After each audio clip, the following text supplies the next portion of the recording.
마태복음 12장 14절에서 21절까지 말씀 교독하겠습니다. 바리새인들이 나가서 어떻게 하여 예수를 죽일까 의논하거늘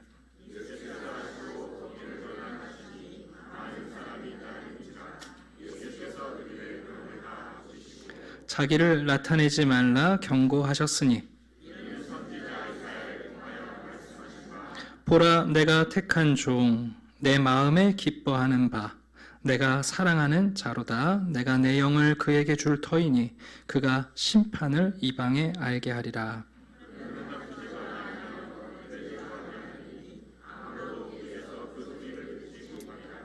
상한 갈대를 꺾지 아니하며 꺼져가는 심지를 끄지 아니하기를 심판하여 이길 때까지 하리니 그의 이름을 바라리라 함을 이루려 하심이니라. 아멘. 네, 오늘 찬양대에서 찬양을 해주셨습니다만 예수님이 사역을 시작하시기 전에 약 반년 정도 앞서서 예수님의 길을 준비했던 세례 요한은 성령의 깨닫게 하심을 따라 예수님을 보면서 보라, 세상 죄를 지고 가는 하나님의 어린 양이다 하고 예수님을 우리에게 소개합니다. 성령께서 깨닫게 하신 거죠. 구약 성경에 있는 하나님이 우리의 죄를 속죄하기 위하여 준비한 어린 양, 바로 그분이 이분이다 하고 우리에게 소개했습니다. 마태복음도 우리에게 예수님이 어떤 분이신지를 소개합니다. 우리는 마태복음을 읽어가면서 예수님이 하나님 나라의 참된 왕이시라는 것을 듣고 있어요. 다시 말하면 메시아, 그리스도라는 건데, 그런데 마태는 여기서 한 걸음 더 나아가요. 제가 항상 설교를 2번 하잖아요. 그래서 1부 때 설교하는데 성도님들 좀 어려워하면 2부 때는 난이도를 낮추고, 1부 때 설교했는데 괜찮으면 그대로 유지하는 편이거든요. 근데 오늘은 좀 그냥 고집을 피우려고 하니까 정신을 바짝 차리시고 따라와 주시기를 부탁드립니다. 여러분, 유대인들은 구약 성경을 읽어가면서 커다란 하나님의 두 종을 발견하게 돼요. 첫 번째는 여호와의 종이라고 불리는 고난받는 종이고, 또 한 종은 장차 이스라엘을 하나님의 나라로 만드시는 메시아, 그리스도라는 여호와의 종이에요. 그런데 유대인들 생각에는 이 두 분이 한 분이 아니라 다른 분으로 이해를 했었어요. 그러니까 고난받는 여호와의 종은 고난 중에 메시지를 전하는 선지자를 의미하거나 아니면 타민족에 끌려가서 포로 생활하는 이스라엘 민족 자체를 고난받는 종이라고 해석했던 거예요. 그리고 장차 오실 메시아는 이런 고난받는 종이 아니라 막강한 군사력, 하나님의 전능한 능력을 가지고 와서 외세를 다 타파하고 이스라엘을 세계 만방 가운데 우뚝 세우는 그런 위대한 왕, 군사적인 왕, 정치적인 힘을 가진 왕이라고 이해를 했던 거죠. 그게 예수님을 바라보면서 많은 사람들이 기대했던 것이고, 심지어 세례 요한도 예수님의 사역을 지켜보면서 혹시 내가 다른 분을 착각했나 했던 의구심을 가진 이유이기도 합니다. 자, 그런데 마태복음을 읽다 보면 마태는 우리에게 무엇을 가르쳐주고 싶어 하냐면 바로 그 고난받는 종과 메시아가 다른 분이 아니라 한 분이라는 거예요. 우리를 구원하시고 이 땅에 하나님의 나라를 세우시는 그 위대하신 왕이 사실은 군사력이 아니라 이사야에서 말했던 우리를 위해 고난받는 모습으로 사역하시고 그 고난을 참아내는 성품을 가지고 우리의 그리스도, 우리에게 메시아가 되신다는 거예요. 그걸 여러분 마태복음 우리에게 계속해서 보여주고 있는 거예요. 그분의 가르치심으로, 산상수훈, 그분의 사역으로 가난한 자들과 병든 자들을 고치시는 모습으로, 심지어 우리가 살펴본 것처럼 안식일에는 율법을 지키기 위해서 환자도 병든 자도 짐승도 구원하지 말라는 그들이 아니라 그들에게 자비를 가지고 그들의 반대에도 불구하고 예수님은 여전히 긍휼을 베푸시고 우리에게 쉼을 주시지 않습니까? 자, 마태복음을 읽어가다가 드디어 오늘 마태는 여기까지 설명하고 나서 이렇게 17절에 말합니다. 왜 이렇게 하고 계시는가? 여러분, 예수님이 안식일 날 바리새인들의 본거지인 회당에 들어가셨을 때 한쪽 손 마른 사람들을 보시고, 이 사람을 보시고 예수님이 고쳐줄 것을 예수님의 적들이 알잖아요. 그만큼 자비의 주님이라는 걸 적들이 알잖아요. 그리고 그들이 그렇게 지켜보는데도 또 고치시잖아요. 예수님이 이렇게까지 사역하시는 이유, 이는 선지자 이사야가 예언한 대로 바로 여호와의 종의 모습으로 예수님이 사역하시려고 하시는 거다. 그러면서 마태복음이 구약 성경을 아주 많이 인용하는데 가장 긴 문장을 인용해서 예수님을 우리에게 소개하고 있어요. 다시 처음으로 돌아가면 세례 요한은 예수님을 보면서 보라, 세상 죄를 지고 가는 하나님의 어린 양이다 하고 예수님의 정체를 가르쳐줬다면, 마태는 봐라, 이분이 바로 메시아이면서 하나님이 약속하신 여호와의 고난받는 종이다 하고 우리에게 가르쳐주는 거예요. 자, 근데 이 내용이 얼마나 중요한지 모르겠어요. 오늘 본문 한번 깊이 들어가 봅시다. 여러분, 예수님이 사역을 하면 할수록 예수님에 대한 압력이 높아지지 않습니까? 사방에서 예수님을 감시하는 눈도 많고, 그리고 예수님의 제자들은 아무리 가리켜도 아직도 예수님이 얘기하는 하나님의 나라나 예수님이 말씀하시는 율법 이상의 사랑을 아직도 이해하지 못하고 있죠. 사람들은 예수님만 봤다 하면 병을 고쳐달라고, 귀신을 쫓아내달라고 사방에서 졸라댑니다. 예수님을 반대하는 세력은 이제 노골적으로 변해가고, 더군다나 헤롯과 로마라는 정치 세력은 예수님을 예의주시하고 있습니다. 바리새인뿐만 아니라 사두개인 같은 양극단의 종교 단체가 예수님을 문제의 인물로 낙인 찍고, 심지어 그들이 예수님에 대해 어떤 소문을 내냐 하면 예수라는 사람은 마귀와 한통속이다 소문을 내고 있습니다. 여러분, 이 모든 상황이 어떻게 귀결될지를 예수님이 몰랐을까요? 요한복음을 보시게 되면 예수님만 이 모든 공기가 어떻게 예수님을 십자가로 몰아가는지를 아신 게 아니라 주변에 있는 사람들, 적어도 통찰력 있는 사람들은 야, 이대로 가다간 저 예수라는 분이 온전하지 못하겠다 이미 파악을 했단 말이에요. 그래서 심지어 여러분, 헬라인들 가운데 예수님을 존경했던 분들이 제자들을 찾아와요. 예수님과 조용히 면담하기를 원하는 장면이 요한복음에 나와요. 왜 그랬을까? 일종의 정치적 망명을 권하려고 한 거예요. 예수님, 여기 계속 계시면 헤롯의 칼에, 아니면 로마의 창에, 아니면 저 종교 지도자들의 등살에 절대 못 견디십니다. 저희와 함께 외국으로 가시면 저희가 잘 모시겠습니다 하는 정치적 망명을 권하는 장면이 나옵니다. 여러분, 예수님도 모르시지 않습니다. 그런데 예수님은 반대와 적대적 반응에도 오늘 본문을 보시면 뭐하고 계시냐면 여전히 연약한 자들을 고치시고 병든 자들을 품으시고요, 귀신을 쫓아내 주십니다. 그것도 우리 한번 15절을 볼까요? 예수께서 아시고 거기를 떠나가시니 많은 사람이 따르는지라 예수께서 그들의 병을 어떻게 하셨다고요? 정확하게 번역하면 모든 사람들의 병을 고치셨다는 거예요. 여러분, 이쯤 되면 우리가 14절에서 읽었잖아요. 안식일날 바리새인들이 모여가지고 뭘 모의했냐 하면 저 예수라는 사람을 어떻게 죽일까 살인 모의하지 않습니까?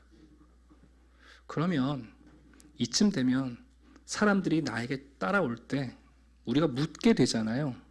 너 내 편이냐 바리새인 편이냐? 내 편이면 고쳐주고 바리새인 편이면 안 고쳐줄래? 여러분, 우리 시대에도 대화하다 보면 끊임없이 너는 누구 편이냐 묻는 거 아니에요? 네. 대화하면서 은근히 살피잖아요. 저게 아군이냐 적군이냐. 아군이면 떡 하나 더 주고 적군이면 약호를 한번 먹여야 되는데. 근데 여러분, 예수님께서 아신다니까요. 15절 보십시오. 예수께서 아셨어요. 이제는 나를 죽이려고 모의하는구나. 근데 예수님은 여러분 그 대적들의 의도를 아셨지만 그들과 충돌하시지 않고 그 자리를 떠나가십니다. 그리고 자기를 따라오는 사람은 누구든지 간에, 예수님께 치유를 원하는 사람들은 누구든지 간에 누구의 편이냐를 묻지 않고 다 고쳐주시는 장면이 오늘 본문에 소개되어 있습니다. 여호와의 종으로서 예수님의 사역은 어떠한 것인가? 첫 번째, 예수님은 선을 악으로 갚으시지 않고 여러분 악을 선으로 갚고 계십니다. 다시 말하면 예수님은 보복하는 데 열중하지 않으십니다. 예수님은 치유하는 데 최선을 다하십니다. 예수님을 죽이려는 바리새인들의 노력과 예수님의 태도는 정반대죠. 너무 대조적이에요. 바리새인들은 어떻게 해서라도 예수를 죽이려고 하는데 예수님은 어떻게 해서라도 나를 필요로 하는 사람들을 고치시려고 하십니다. 예수님은 폭력적인 방법 아니면 다른 보복의 방식으로 대응하시려는 게 아니라 오히려 겸손하게 사람들과 하나님을 섬기시면서 나를 필요로 하는 사람들을 섬기는 거죠. 여러분, 우리가 이 예수님의 모습을 좀 기억해야 되는데 이게 참 믿기 힘든 일이에요. 솔직히 말씀드리면 예수님께서 병든 자를 고치셨다, 귀신을 내어쫓았다 하는 건 만약에 우리가 한번 경험하면 믿는 게 그렇게 어렵지 않아요. 그죠? 귀신을 정말 쫓아내시네? 정말 병자를 고치시네? 그거 어려운 거 아닌데 악을 선으로 갚으신다는 건 정말 믿기 어려워요. 왜? 우리는 한 번도 그런 경험을 해본 적이 없거든요. 그래서 제가 여기서 여러분 사람들이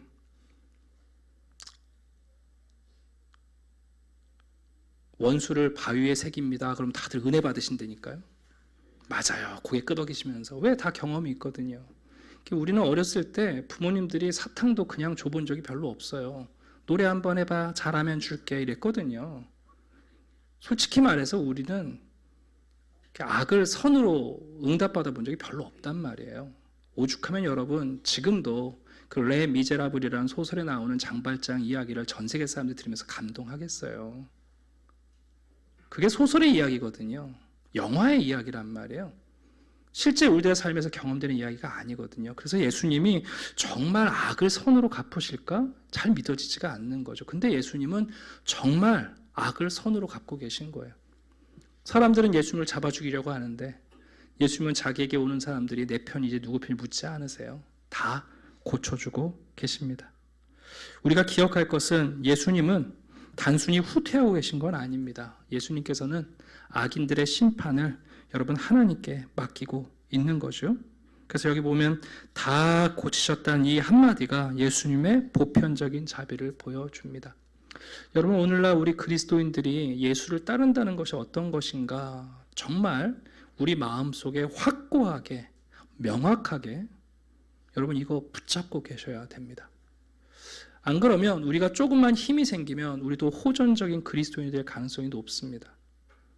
이슬람이 그렇거든요. 약할 때는요. 이슬람이 약할 때는 그 지역에 굉장히 순응을 해요. 그러다가 이슬람 세력이 강해지면 정치와 그리고 법에 관여하기 시작하거든요. 그래서 이슬람 사회를 장악하기 시작하는 게 그들의 전략적 방식이에요. 우린 그거 따라하면 안 돼요. 그리스도인들은 여러분 악을 선으로 갚으시는 그리스도 여호와의 종의 모습을 알고 있는 사람들이에요. 이걸 꼭 기억하시고 이게 여러분에게 설득이 안 될 수 있지만 그렇다고 해서 예수님을 바꾸려고 하지 마세요.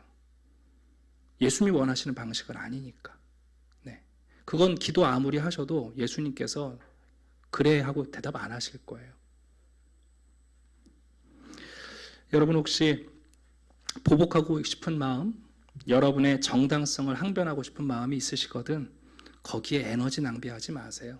그러지 마시고 좀 더 낮은 곳에 여러분을 필요로 하는 곳에 여러분의 시간과 여러분의 재능과 여러분의 은사를 사용하십시오. 네. 여러분 원수 갚는 거 그거 한도 끝도 없거든요. 사랑을 하면 실망을 안 해요.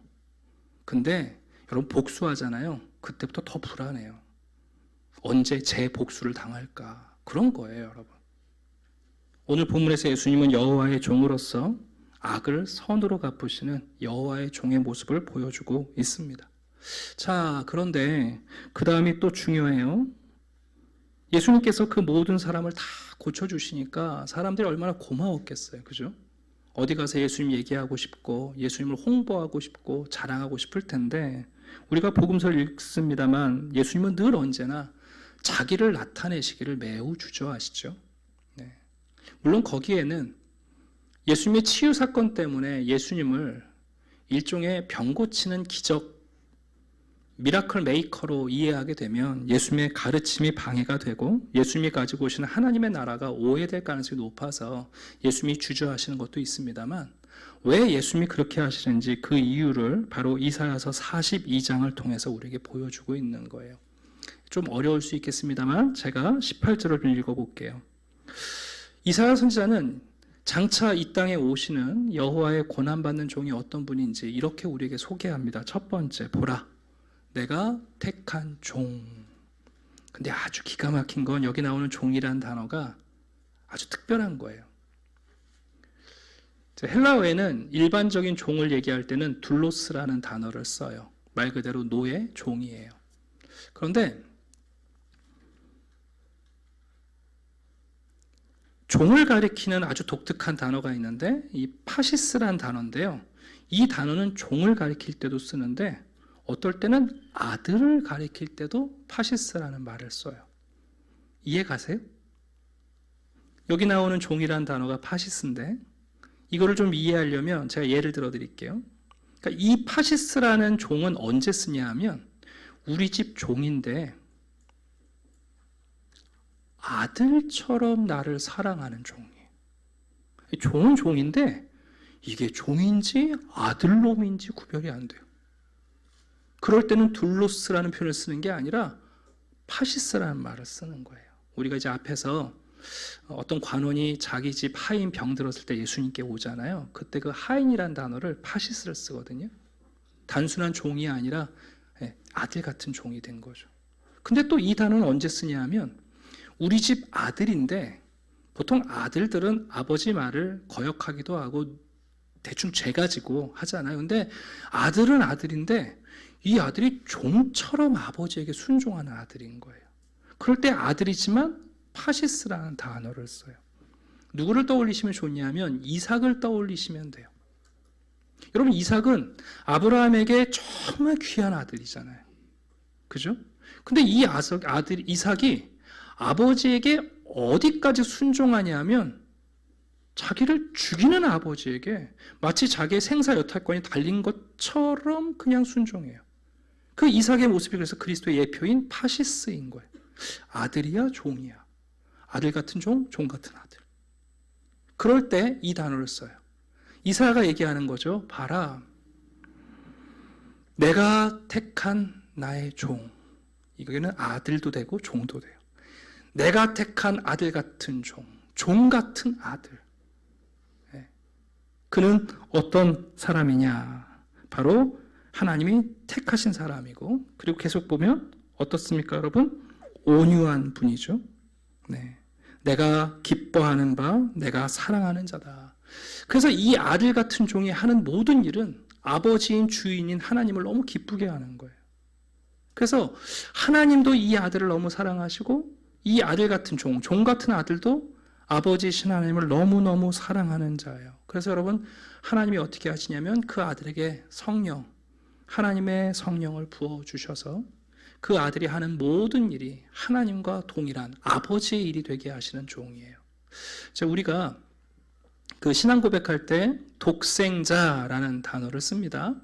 종종 우리 한국 분들은 독생자 그러면 누가 아들 구성 물어보시는 외아들의 개념으로 얘기하시는데, 본래 독생자라는 개념은 독특한 아들을 얘기하는 거예요.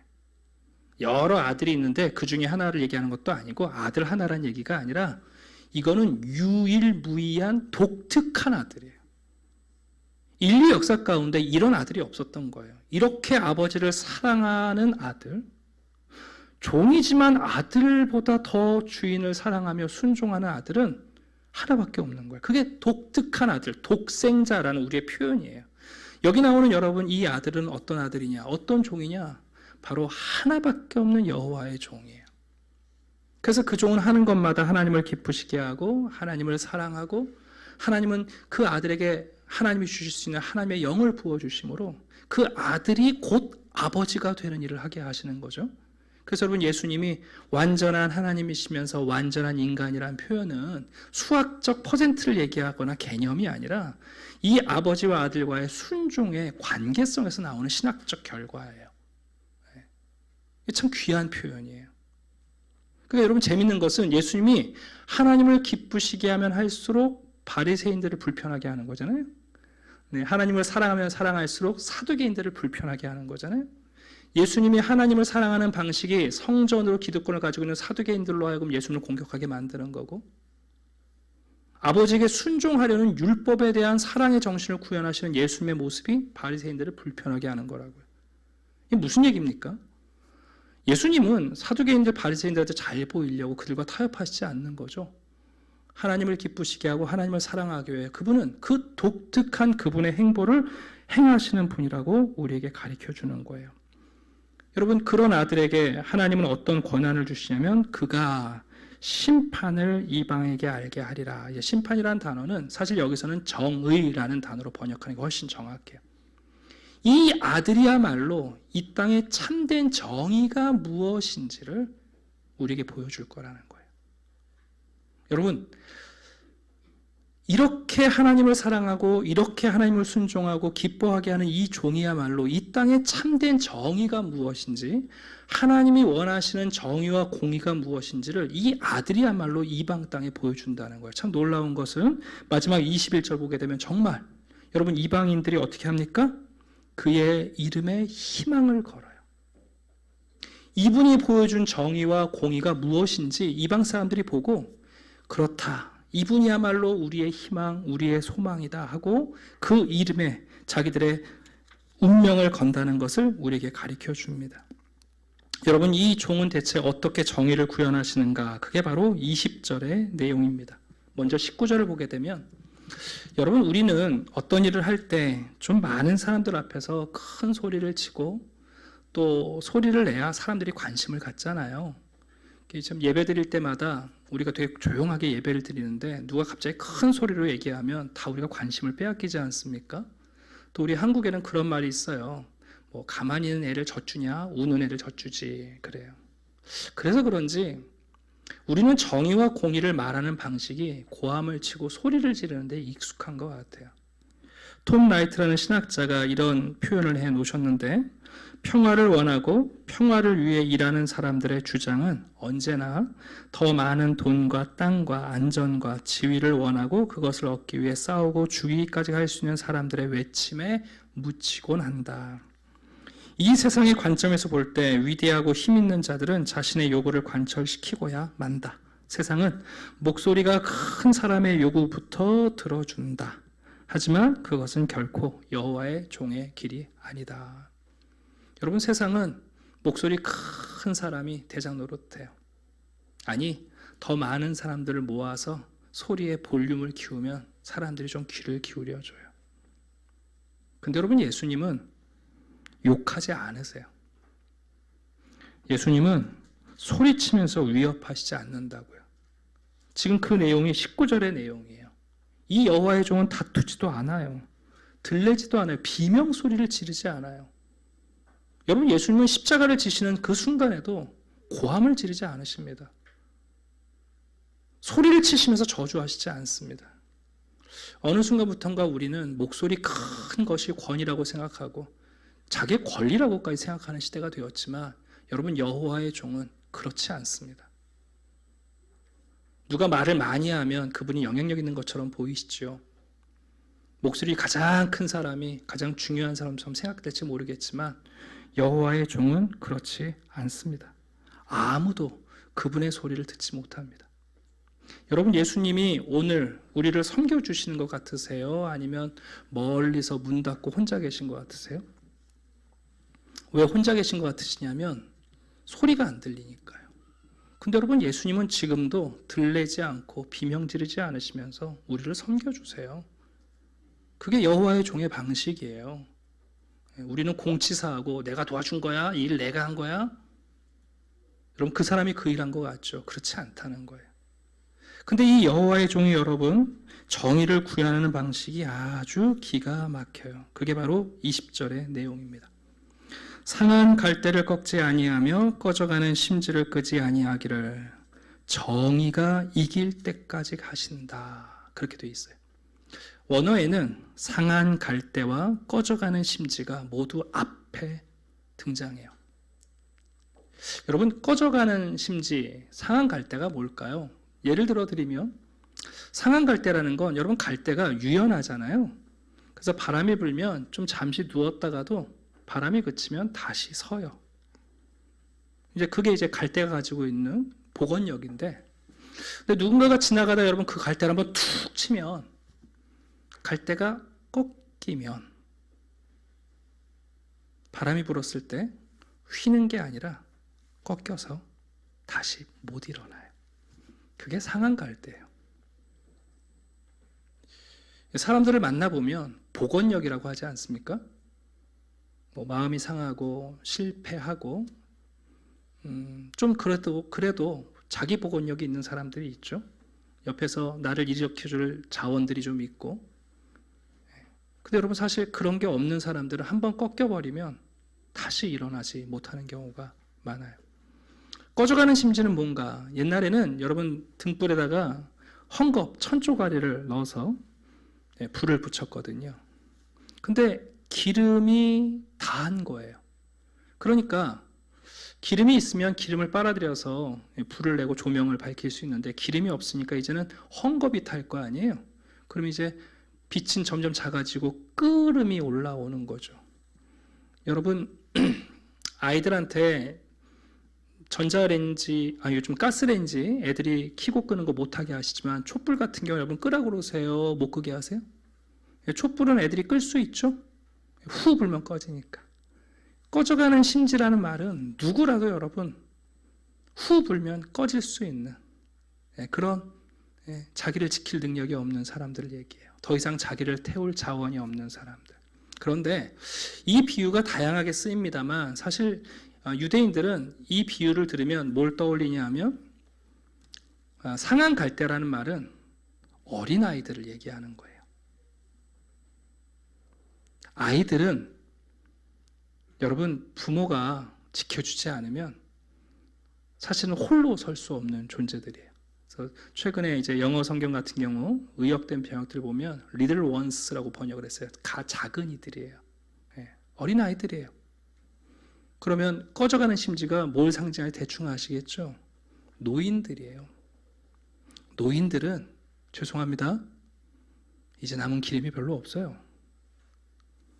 지금은 기름이 아니라 이제 헝겊 태우면서 사시는 거거든요. 언제 꺼질지 몰라요.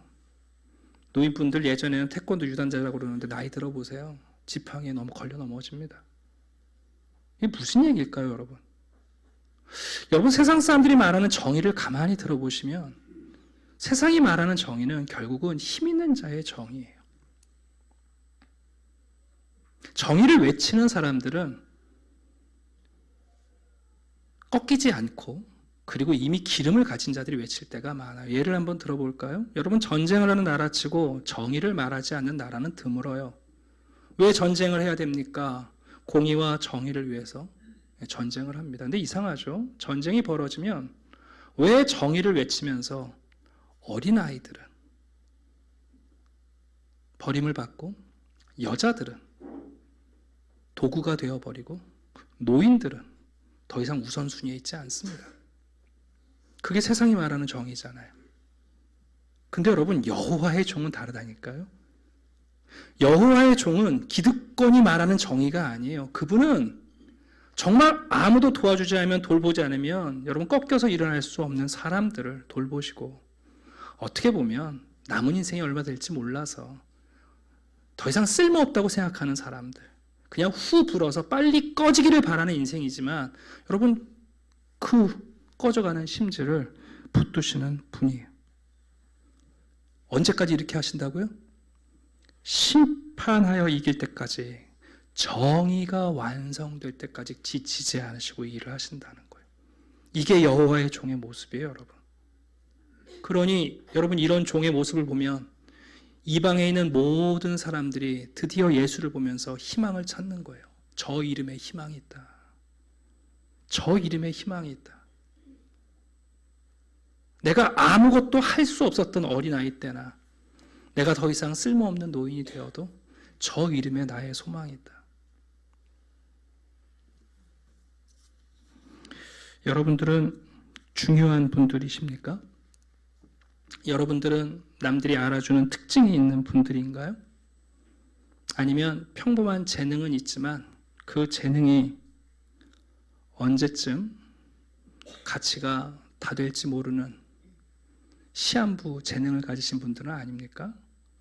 여러분, 우리가 외치고 우리가 원하는 정의라는 거, 사실 그건요 결국 힘의 정의를 얘기하는 거거든요. 그러나 여호와의 종은 그게 아니에요. 그게 바로 오늘 본문 이사야가 말하는 놀라운 여호와의 종의 모습입니다. 예수님이 여러분 이런 모습으로 정의를 외치시고 그 정의가 이루어질 때까지 이렇게 하시는 거예요. 그래서 예수를 본 사람들은 그 이름에, 여기 보면은 바랄이라라고 되어 있는데 그 이름에 희망을 건다는 거예요. 대체 희망이 어디 있어요, 여러분? 이런 정의를 외치는 분에게 있는 겁니다. 빌립보서 2장 9절과 11절을 보게 되면 예수님이 하시는 우주적인 사명을 이야기해요. 한번 들어보세요. 이러므로 하나님이 그를 지극히 높여 모든 이름 위에 뛰어난 이름을 주사 하늘에 있는 자들과 땅에 있는 자들과 땅 아래에 있는 자들로 모든 무릎을 예수의 이름에 꿇게 하시고, 하늘에 있는 자들, 땅에 있는 자들, 땅 아래에 있는 자들로 모든 무릎을 예수의 이름에 꿇게 하시고, 모든 입으로 예수 그리스도를 주라 시인하여 하나님 아버지께 영광을 돌리게 하셨느니라. 네. 여러분, 이게 여호와의 종의 모습이고 우리가 사랑하고 섬기는 예수님의 모습입니다. 우리는 예수님과 동행한다고 말할 때 바로 이렇게 하나님을 섬기시는 독특한 아들이신 예수 그리스도와 동행하려는 사람들입니다. 예수님의 모습을 보면서, 이 사역과 성품을 보면서 우리도 이런 결론에 도달하게 됩니다. 첫 번째, 여러분, 그리스도인들은 보복 대신에 나를 필요로 하는 자들을 위해서 삶을 살아가는 사람들입니다. 모욕을 당했다고 해서 여러분 되갚아주려고 시간과 에너지와 감정을 낭비하지 마십시오. 제가 우리 교육자들이 오면 자주 상기시키는 말이 있어요. 대부분 성도님들이 훌륭하시고 인격적이신데 그러지 못한 성도들을 교회에서 만날 때가 있어요.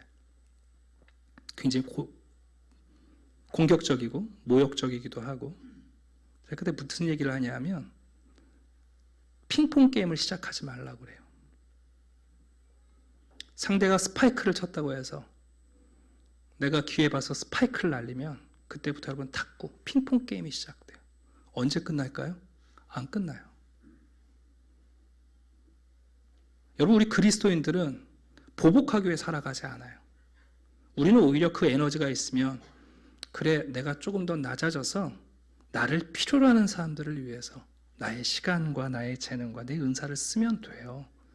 사람들이 나를 버렸다고 해서, 버림받았다고 해서 들레는 비명소리를 지르고 소리를 치고 억울하다고 말하는 게 아니라, 좀 더 좁은 길로 가야겠구나, 내려가서 나를 필요로 하는 사람과 살아가면 돼요.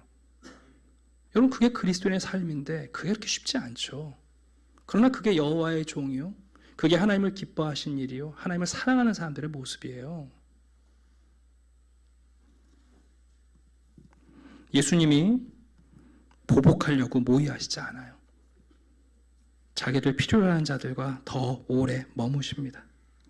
여러분, 두 번째 기억할 것은 뭐냐면, 우리는 하나님과 사람들을 섬기기 위해서 이 땅을 살아가되 온유하고 겸손한 자세로 우리도 하나님의 정의가 이루어질 때까지 여러분 이 태도를 견지하는 겁니다. 네. 시편에 보면 그런 말이 있거든요. 내가 계달의 장막에 너무 오랫동안 유하였다, 그런 표현이 나와요. 세상 사람들과 함께 경쟁하며 살아가다 보니까 우리도 세상 사람들이 가지고 있는 좋은 스킬을 배워버린 거예요. 그게 먹히거든요. 그 스킬이 세상에서만 쓰이는 게 아니라 교회 안에서도 먹히는 거예요. 그래서 어느 순간 하나님을 의지하기는커녕 내가 배운 그 기술을, 고급 기술을 사용하는 거죠. 에밀 브루노라는 분이 이런 이야기를 남겨놓으셨어요. 여호와의 종은 조용하지만 무저항주의는 아니시다. 비폭력적이지만 무개입주의는 아니시다. 온유하지만 정의를 위해서는 열정적이시다. 언젠가 성공적인 승리로 이끄시겠다고 우리에게 약속하신 정이다. 강한 사람들과 시간을 보내시면 편하고 괜찮아요. 여러분, 그거 좋거든요. 강한 사람들하고 함께 하면요, 꽤 멋있는 삶을 살아요. 그러나 그리스도인들은 괴로움 당하는 자들의 고통을 덜어주고 억압받는 자들을 세워주는, 다시 말하면 상한 갈 때 꺼져가는 심지를 돌보는 자리가 우리의 자리예요. 수요일 날도 우리 구역장님들께 그런 이야기를 드린 적이 있는데, 우리 정통 개신교 신학자는 아니고요, 카톨릭 신학자이긴 합니다만, 카톨릭 신학자 중에 스펙트럼이 굉장히 넓은데 복음주의에 가까우신 분 가운데 헨리 나우엔이라는 분이 계세요. 이분이 하버드 대학 종교 철학 교수거든요. 대단한 분이죠. 네. 근데 이분이 그 자리를 박차고 장애인 공동체로 사역지를 옮겨서 자원봉사하며 남은 인생을 사셨는데, 그분이 그렇게 하신 이유가 있죠. 여러분, 하버드대라는 데가 얼마나 총명한 학생들이 옵니까? 그 총명한 학생들의 마음속에 얼마나 큰 야망으로 똘똘 뭉쳐 있겠어요? 그들에게 하나님에 대한 신앙이나 신에 대한 경외를 가르친다는 건 거의 불가능한 일이죠. 사역을 하시면서 점점 외롭고 하나님의 사랑에 대한 기대감도 점점 사라져갈 때, 여러분, 장애인 공동체에 가서 그분이 제한 없고 조건 없는 사랑을 경험한 거예요. 제가 무슨 얘기를 드리고 싶은 거냐 하면, 여러분, 상한 갈대를 꺾지 않는다는 거, 꺼져가는 심지를 끄지 않는다는 거, 우리가 종종 이렇게 생각해요. 내가 상한 갈대를 잘 돌보면 이게 나중에 강목이 되겠지. 꺼져가는 심지를 내가 잠깐 돌봐주면 나중에 이 기름통에서 기름 좀 얻겠지. LED 랜턴이 되겠지. 여러분, 아니라고요. 헬리나 웨인 분이 그런 이야기가 있거든요. 장애인 공동체에서 예배를 드리는데, 야, 내가 여기서 시간이 지나면 우리 장애인 공동체가 더 멋있게 예배를 드릴 가능성이 있습니까? 여러분, 어느한 말을 가진 장애인이 시간이 지나면 고맙습니다, 똑똑하게 언젠가 나에게 말을 할까요? 여러분, 그런 기대감을 가지고 공동체를 만들 수 있겠어요? 상한 갈대를 돌본다는 건 언젠간 강목이 될 걸 내가 알고 믿고 기대해서 돌보는 게 아니라고요, 여러분. 꺼져가는 심지, 여러분, 시간 지나면 LED 랜턴이 돼갖고 계속 나를 비출 거라 생각하고 투자한다는 게 아니에요. 우리 투자하는 게 아니라는 말이에요. 예수님께서 우리에게 투자하신 게 아니라고요. 그 정의가 이루어질 때까지 예수님은 지금도 성실하게 우리를 섬기고 계십니다. 이사야 11장을 보게 되면 그 여호와의 종의 모습을 또 다르게 이렇게 표현합니다. 그가 여호와를 경외함으로 즐거움을 삼을 것이며 그의 눈에 보이는 대로 심판하지 아니하고 귀에 들리는 대로 판단하지 아니하고 공의로 가난한 자들을 심판하고 정직으로 세상의 겸손한 자를 판단하고 그의 입의 막대기로 세상을 치며 그의 입술의 기운으로 악인을 죽이신다. 여러분, 이런 여호와가 나라를 다스릴 때 벌어지는 일이 우리가 잘 알고 있는 바로 행복한 동물원 그림이죠. 이리가 어린 양과 함께 살며 포범이 어린 염소와 함께 누우며 송아지와 어린 사자가 젖먹는 아이가 독사의 구멍에서 장난하고 젖된 어린아이가 독사의 굴에 손을 넣는 것. 우리가 노래하잖아요, 여러분. 천국이 어떤 나라냐? 어린아이가 독사굴에 손 넣어도 물지 않는 나라다. 근데 재밌는 것은 이 말씀을 들으면서 전부 다 자기들이 어린아이라고 생각해요. 자기들이 독사라는 생각을 안 한다고요. 세례 요한과 예수님이 당시 종교인들을 향해서 독사의 자식이라고 그러셨습니다. 왜요? 성전을 관리하며 율법을 가리키며 하나님의 나라를 전하는 사람들인데 왜 예수님이 그들을 독사의 자식이라고 부릅니까? 그들이 백성을 무는 사람들이거든요. 불가능한 율법을 가리키면서 이거 안 지키면 지옥이다. 여러분, 어린아이를 꺾는 게 아니라 분리시켜 죽이는 사람들이죠. 이거를 못해? 성전에 이걸 바칠 능력이 없어? 그러면 이제 당신은 인생 가치 없어. 노인들에게 여러분 어떤 가치도 부여하지 않는 거죠? 누가 독사입니까, 여러분? 여러분, 혹시 하나님의 나라가 우린 전부 다 어린아이고 세상의 독사들이 여러분 바뀌길 기대하시는 거 아닙니까? 누가 독사입니까, 여러분?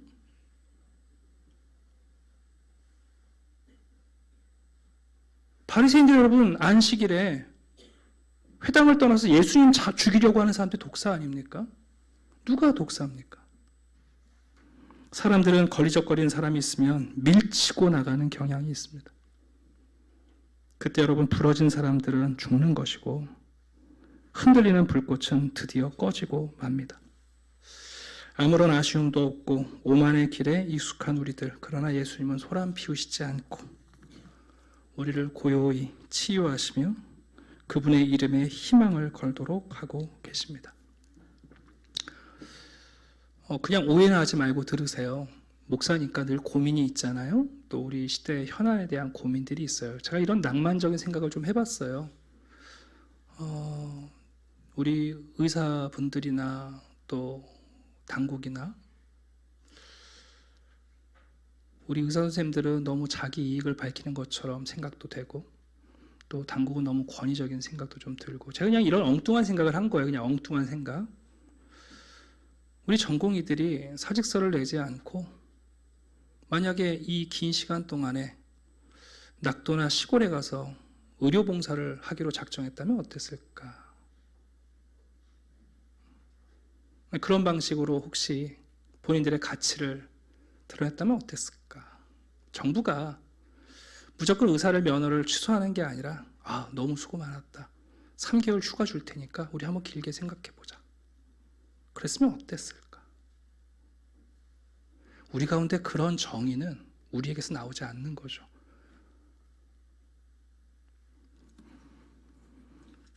모든 나라가 예수님께 희망을 건다면 여러분 우리도 예수님께 또 새로운 희망을 발견할 수 있습니다. 오늘 드리는 이 말씀은 마태복음에서 굉장히 중요한 말씀이에요. 우리도 고난받는 종과 메시아를 분리해서 십자가 말고 영광만을 채용하고 싶을 때가 있습니다. 그러나 여러분, 여호와의 종과 메시아는 한 분 그리스도세요. 그분은 독특한 아들이에요. 종 같은 아들이고 아들 같은 종이에요. 그분밖에 없어요. 그래서 하나님이 그분을 사랑하시는 거고 그분이 하나님을 사랑하는 거예요. 그분이 하시는 모든 일이 기쁘기 때문에 심지어 성령을 부어서 그분이 하시는 일이야말로 하나님의 일이 되게 하시는 거죠.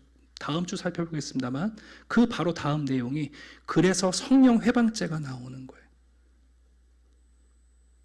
그 여호와의 종에 동의하지 못하고 여러분 바리새인들이 성령의 도우심 없이는 절대로 이 여호와의 길을 택할 수 없기 때문에 그 다음에 성령 회방죄 이야기를 하시는 겁니다. 자, 오늘 우리는 사순절 기간에 매우 중요한 말씀을 함께 나눴습니다. 예수님 소리가 잘 안 들리시죠? 네, 예수님은 들리지 않고 일하고 계셔서 그래요. 고함치지 않고 소리치지 않으시거든요. 네. 예수님은 우리가 꺾였을 때 우리의 기름이 다해서 이제 헝겊을 태우고 끓음을 만들어낼 때도 주님은 우리를 위한 정의가 완성될 때까지 쉬지 않으세요. 그분의 이름이 우리의 희망입니다. 기도드리겠습니다. 아버지 하나님 감사합니다. 우리를 사랑하시는 주님. 하나님은 우리를 말로만 사랑하신 것이 아니라 정말 생명을 걸고 우리를 사랑해 주셨습니다. 고난받는 여호와의 종이 어떻게 하나님의 일을 이루시는가를 저희들의 눈을 열어보게 하시고 우리 주님과 동행하며 우리도 그 여호와의 종의 아름다운 사역에 동참하게 해 주시옵소서. 혹 우리가 부르짖는 정의와 공의는 힘의 우위를 원하는 정의와 공의는 아닙니까? 정의와 공의를 말하면서도 그 정의와 공의를 위해 쓸모없는 사람들을, 무가치한 사람들을 배제하고 있지는 않습니까? 그리스도께서 우리 모두를 품으시며 꺾인 사람들도, 더 이상 기름이 남아있지 않은 사람들도 예수님은 우리를 붙드시며 하나님의 나라의 정의가 이루어질 때까지 우리를 섬겨주고 계시니 감사합니다. 하나님, 우리 교회가, 우리 성도들이, 그리고 우리의 다음 세대들이 이 이름에 희망을 걸게 하여 주시옵소서. 예수 이름 안에 우리의 유일한 소망이 있음을 알게 하시고 이 예수를 사랑하는 또 다른 독특한 아들들이 될 수 있도록 은혜를 더하여 주시옵소서. 감사드리며 예수 그리스도의 이름으로 기도드립니다. 아멘.